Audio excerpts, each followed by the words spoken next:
అవ్వాతాతలకు Chandrababu Naidu big shock ఇచ్చాడు. ఏంటి ఆ షాక్ అనుకుంటున్నారా?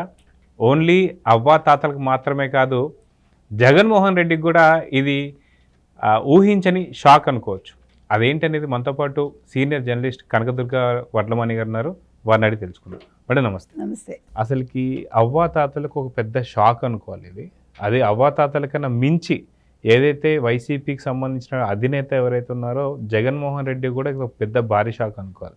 ఇప్పటిదాకా ఎన్నో మాటలు అంటున్నటువంటి వైసీపీ వాళ్ళందరికీ కూడా ఇది ఇంకో చాలా పెద్ద షాక్ కింద మనం చూడొచ్చు. ఆ షాక్ ఏంటంటే ఏం చెప్తారు? ఏమండి పాపం మీకు ఇంకా తెలుసో లేదో, జగన్మోహన్ రెడ్డి గారు యాక్చువల్గా హిమాలయాలకు వెళ్ళిపోదాం అనుకున్నారు ఓడిపోయాక. మొన్న వాళ్ళతో మాట్లాడాడు కదా ఆయన, ఒక సమావేశం పెట్టుకుని ఆ రోజు చెప్పాట, నేను ఓడిపోయాక నేను 3 రోజులు తేరుకోలేకపోయాను. మనం ఓడిపోవడం ఏంటి, ఇంత మనం చేసాం సంక్షేమాలు, మనం ఓడిపోవడం ఏంటి, నేను తట్టుకోలేక అసలు అన్నీ వదిలేసి రాజకీయ సన్యాసం చేసేసి ఆయన వెళ్ళిపోదాం అనుకున్నారు హిమాలయాలకి. సో మరి ఇప్పుడు ఈ వార్త వింటే నిజంగా హిమాలయాలకు వెళ్ళిపోతారేమో, ఎందుకంటే 40% ఓటింగ్ వచ్చింది కదా, సో ప్రజల కోసం ఉందామని అనుకున్నారు ఆయన. అది ఇవాళ బయటకు వచ్చింది ఆ న్యూస్. సో ఇప్పుడు ఈ వార్త వింటే నిజంగా ఆయన హిమాలయాలకు వెళ్ళిపోవచ్చు. ఎందుకంటే ఇప్పుడు ఎవరు ఊహించండి, మీరు చెప్పినట్టుగా అవ్వాతాతలు కావచ్చు, మహిళలు కావచ్చు, దివ్యాంగులు కావచ్చు, అంటే ఎవ్వరూ ఊహించనిది ఇంతవరకు నాకు తెలిసి దేశ చరిత్రలోనే మొదటిసారి చంద్రబాబు నాయుడు గారు ఒక ముఖ్యమంత్రి, అంటే ఆంధ్రప్రదేశ్ ముఖ్యమంత్రిగా ఉన్న ఆయన 1వ తారీఖున లబ్ధిదారుల ఇంటికి వెళ్ళి పెన్షన్ పంపిణీ చేయబోతున్నారు. ఇది మీరు ఊహించారా? ఎవ్వరూ ఊహించలేదు. అంటే ఊహించనిది చేయడమే చంద్రబాబు గారి ప్రత్యేకత, మనం అలా చెప్పుకోవాలి. ఎందుకంటే ఆయన అందరూ కూడా తక్కువ అంచనా వేశారు కదా, 19-24 మధ్య ఆయన తక్కువ అంచనా వేశారు. అయితే ప్రజలు కరెక్ట్గా అంచనా వేసి మళ్ళీ 24లో వాళ్ళు చేసిన తప్పిదాన్ని సరిదిద్దుకున్నారు.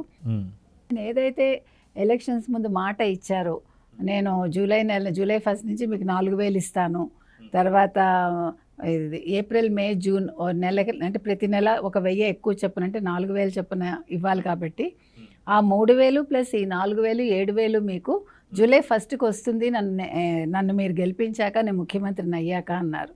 సో ఇప్పుడు అదే చేయబోతున్నారు ఆయన. 7,000 స్వయంగా ఆయన పెనుమాక, తాడేపల్లి దగ్గర ఉండే పెనుమాకకి వెళ్ళి అక్కడ మహిళలకు పంపిణీ చేయనున్నారండి. మరి ఈ వార్త విని జగన్మోహన్ రెడ్డి గారు ఏమవుతారో మనకు తెలియదు.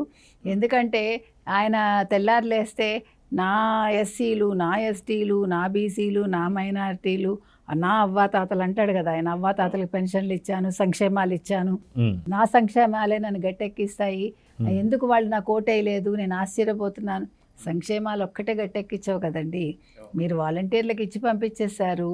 వాలంటీర్లు మీరే జీవితం అనుకున్నారు, అందుకనే వాలంటీర్లు మళ్ళీ మీరు ఎవరు తలుచుకోవట్లేదు కదా ఈరోజు. కాబట్టి వీటన్నింటికి చెక్ పెడుతూ ఇవాళ చంద్రబాబు నాయుడు గారు ఒక మంచి నిర్ణయం తీసుకున్నారు ఆయన. ఇది బహుశా ఎవరు ఊహించరు, ఇట్లాంటి పని చేస్తారు ఒక ముఖ్యమంత్రి స్థాయి వ్యక్తి వెళ్ళి ఇవ్వటం ఏంటని. అంటే చెప్పింది చేయటం అనేది తెలుగుదేశం యొక్క లక్షణం. చెప్పింది చేయటం కూటమి బాధ్యత అనుకుని రేపొద్దున ఆయన వెళ్ళబోతున్నారు. ఎల్లుండ సోమవారం నాడు పంపిణీ చేస్తారండి.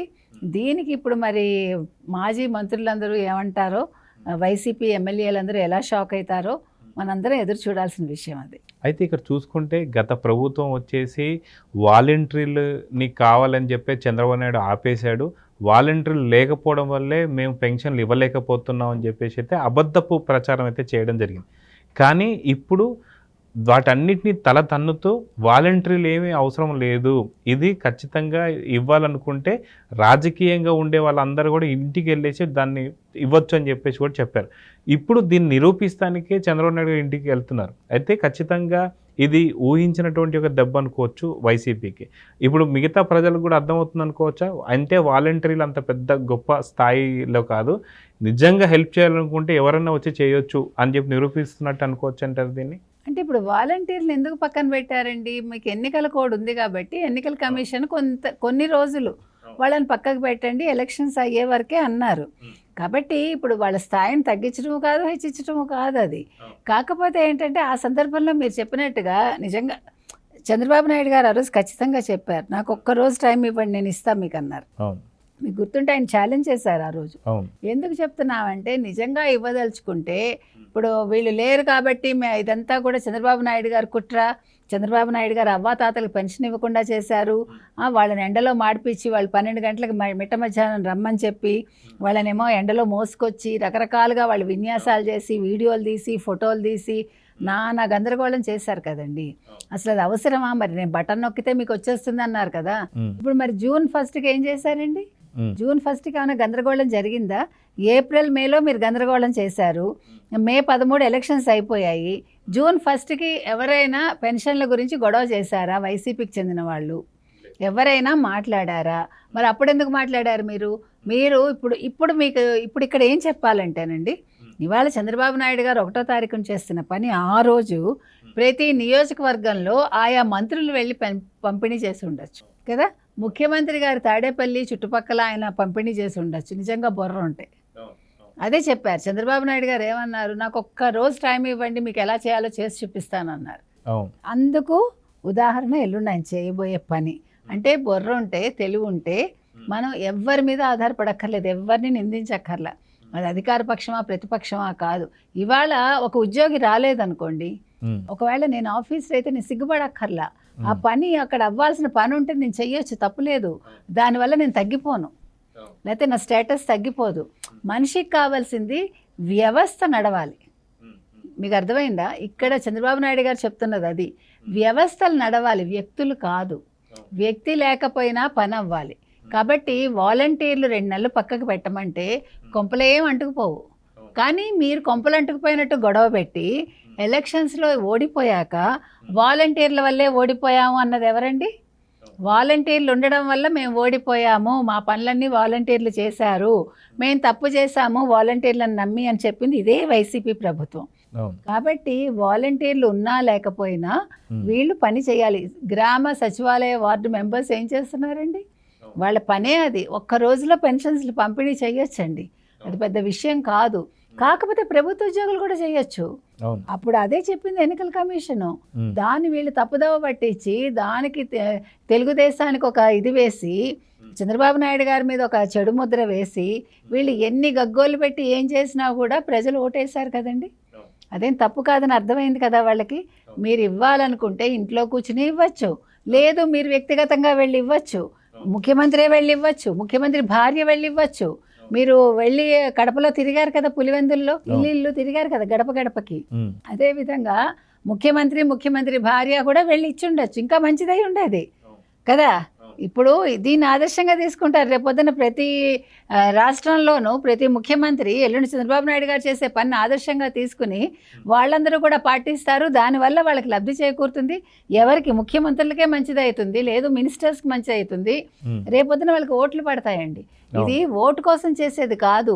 ఆయన చెప్పదలుచుకున్నది ఏంటంటే, చంద్రబాబు నాయుడు గారు ఇవాళ ఈ పంపిణీ చేయటం ద్వారా ఇది ప్రజా పంపిణీ కాబట్టి, పెన్షన్ల పంపిణీ కాబట్టి మీకు వాలంటీర్లే కాదు, లేదు మీకు గ్రామ సచివాలయ వార్డు మెంబర్లే అక్కర్లేదు, ప్రభుత్వ ఉద్యోగులే అక్కర్లేదు, చెయ్యదలుచుకుంటే మీరైనా చెయ్యొచ్చు అని నిరూపించడానికి ఆయన చేస్తున్నారు అంతే. సో మొత్తానికి ఎలక్షన్స్ కూడా అయిపోయాయి. ఈ టైంలో ఎటువంటి ఆకర్షణ చేయాల్సిన అవసరం కూడా చంద్రబాబు నాయుడు గారికి లేదు. అయినా సరే ఇప్పుడు ఈ పంపిణీ చేస్తున్నారంటే మనం తలుచుకుంటే ఏదైనా చేయగలం అని నిరూపిస్తానికి అని చెప్పి అనుకోవచ్చు అంటారా? అంతే. వ్యవస్థలు ముఖ్యం, వ్యక్తులు కాదు. ఇప్పుడు ఏం అవసరం లేదు ఆయనకి ఇప్పుడు ఏం కావాలండి? ఇప్పుడు ఓటు బ్యాంకింగ్ ఏం అవసరం లేదుగా, ఇప్పుడు జిమ్మిక్కులు అవసరం లేదుగా. అంటే ప్రజాపాలన ఎలా ఉండాలి, ప్రజల్లోకి మనం వెళ్ళాలి, ప్రజలు మన దగ్గరికి రావక్కర్లేదు, వాళ్ళ కష్ట సుఖాలు మనం తెలుసుకోవాలి. వాళ్ళకి ఏదైనా ఇవ్వదలుచుకుంటే మనం వాళ్ళని పిలిచి బిచ్చంలా వేయకూడదు కదా, మనం వెళ్ళి గౌరవంగా వాళ్ళకి ఇవ్వాలి. అది ఆయన చెప్పదలుచుకున్నది అంతేనండి. ఇలాంటివి ఇంకా చాలా మంచి చేస్తారు. ఇంకా ఇప్పుడు ఇది ఆరంభం అంతే. ఇంకా చంద్రబాబు నాయుడు గారు షాకుల మీద షాకులు ఇస్తారు. వైసీపీ వాళ్ళకి ఏం కంగారు పడక్కర్లేదు. వాళ్ళు ఏవైతే చేయలేరో, నిన్న పోలవరం తోటి మొదలైంది. అంబటి రాంబాబు ప్రెస్ మీట్లు పెట్టి అరిచాడు కదా ఆయన. ఆయనకి అంటే విషయం అర్థమవుతోంది ఆయనకి. ఇప్పుడు ఆయనకి తత్వం బోధపడింది. ఆయనకి ఏం రాదని ఆయన ఒప్పుకున్నాడు. ఆయనే కాదు, ఏ మంత్రికి ఏది తెలియదు అంటే ఆల్మోస్ట్ అన్ని శాఖలు. అంటే కొంతమంది తెలివైన వాళ్ళు ఉండొచ్చు, మనం వాళ్ళని ఏం కించపరచట్లేదు.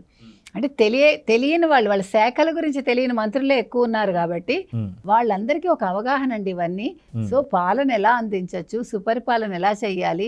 ఇవాళ కొత్తగా సుపరిపాలన చేయలేదు ఆయన. సుపరిపాలన అనే పదం ఆయన ఎప్పుడో కాయిన్ చేశారు. కాబట్టి ఇవన్నీ కూడా ప్రజలకి అవగాహన అవుతుందండి, ప్రతిపక్షాలకి అవగాహన అవుతుంది.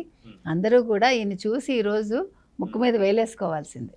సో చూద్దాం మేడం, ఖచ్చితంగా జూలై 1వ తారీఖున అవ్వాతాతలతో పాటు జగన్ భారీ షాక్లోకి వెళ్ళిపోతారు. అవ్వాతాతలు ఎందుకంటే పూర్తిగా ఆయన దగ్గరికి ప్రత్యక్షంగా ఒక ముఖ్యమంత్రి రావడం అనేది ఒక షాక్కు గురవుతారు కాబట్టి, సో జూలై 1వ తారీఖున ఆ సన్నివేశాలు ఎలా ఉంటాయో మళ్ళీ చూసి మళ్ళీ ఒక డిస్కషన్ చేద్దాం. నమస్తే. నమస్తే.